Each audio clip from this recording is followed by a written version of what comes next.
Extinction key art? Turkey trial is back? Well, kinda. And bye bye Tek Railguns? What's good everybody, it's your boy Almighty Foil. Welcome back to another weekly ARC news video. We've got some interesting news this week, so without further ado, let's get into it. In last week's community crunch, we finally got a look at new key art for Extinction Ascended. For those of you who may not know what key art is, it's basically concept art for the map showcasing some of the dinos that are coming with this expansion. We can see here that Extinction is going to be the biggest expansion yet, literally. Extinction is home to not only the largest bosses in the game, but also the largest tames in the game. This key art does an amazing job at showcasing the war against the corruption to take back the Earth. I'm super hyped to have the Titans back. These are some of the most fun boss fights in the entire game. There's no better feeling than sending an army of dinos against a Titan and backing them up in your own piloted mech. Speaking of fighting Titans, there are 4, technically 5, that we will be able to fight. There's the Ice Titan, the Forest Titan, and the Desert Titan, all of which are tameable. That's right. You can tame these behemoths and destroy your ops as long as their base isn't in a cave. They can also be used in the final fight against the last Titan, the King Titan. The King Titan will be the strongest boss in ARC once Extinction drops, making it an excellent challenge for those of us who have been playing since the island. Get ready to sacrifice hundreds of gigas to this guy. Now, I did say there were 5 Titans, but there's only 4 shown here. So where's the last one? Well, it's a secret form of the King Titan that you can only get when fighting it on Alpha, the hardest difficulty. The Mecha King Titan. This monster is technically the strongest boss in the game unless you have a secret weapon known as the Mega Mech. What better way to take down a giant monster than with a giant robotic mech suit that you can use to pilot to fight him Pacific Rim style. This is gonna be epic. You can actually get a pretty nice look at the Mega Mech right here fighting the King Titan. The Mega Mech can only be used in this fight, however. It'd be too broken otherwise.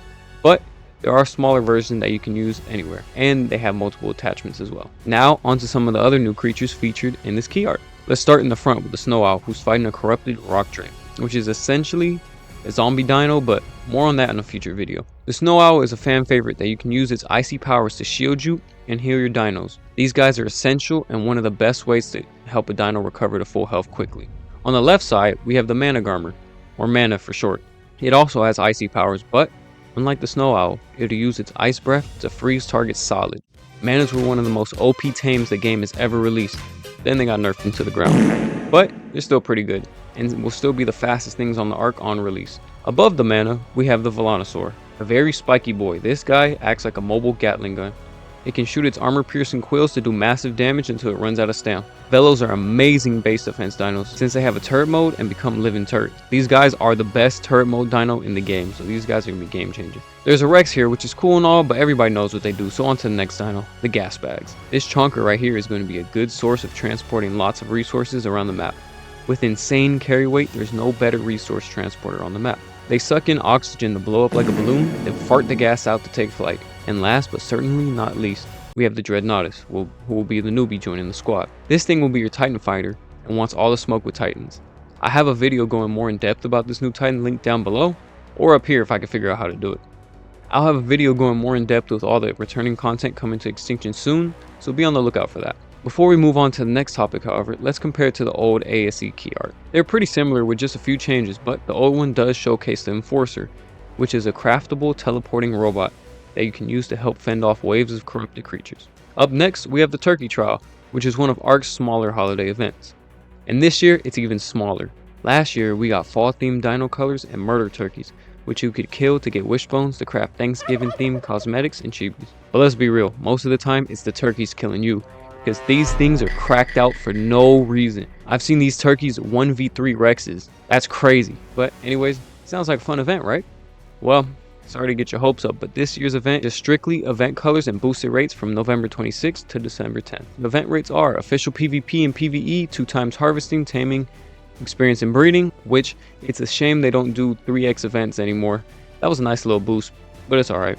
Small tribes is 4.5, ArcPoc is 5 times. The event colors are light yellow, yellow, custard, green slate, sage, dark turquoise, orange, coral, dragonfire, glacial, teal, dragon green 3, dino light red, vermilion, dark magenta, dark violet, and lemon lime. And that is the whole Turkey Trial event, unless of course you're on a dedicated server or a single player. Then you can download the mod released last year and still have access to the whole event, so it's not a total loss. And last but certainly not least, in the latest patch notes we have a couple major changes. First, the good news, weight grappling is back. You are now able to over-encumber a creature by grappling it if you have enough weight again.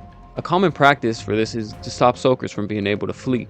You and a bunch of tribe mates will be almost encumbered with a bunch of stone or crystal or something, and then grapple onto said soaker and stop it in its tracks, leaving it and the rider at your mercy, as long as the grapples didn't get cut. A solid strategy for defense, and I'm glad to see it's back. Now for the bad news. The Tek Railgun has officially been disabled from official PvP servers. I'm not entirely sure why, maybe there was an exploit with it, but I know it can shoot through the mesh, so it's probably something to do with that.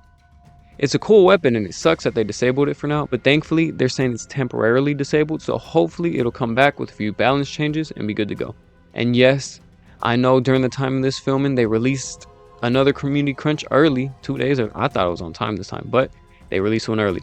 About the Armadoggo, I will have a separate video going in depth on everything you need to know about the Armadoggo coming up, so be on the lookout for that too. How do you feel about these changes? Is the Turkey Trial event even worth it anymore? And what are you most excited for Extinction? That's all I have for this week, but I'll try and get these out closer to when community crunches are actually posted. But for now, thank you all for watching. This has been Almighty Foil, signing off.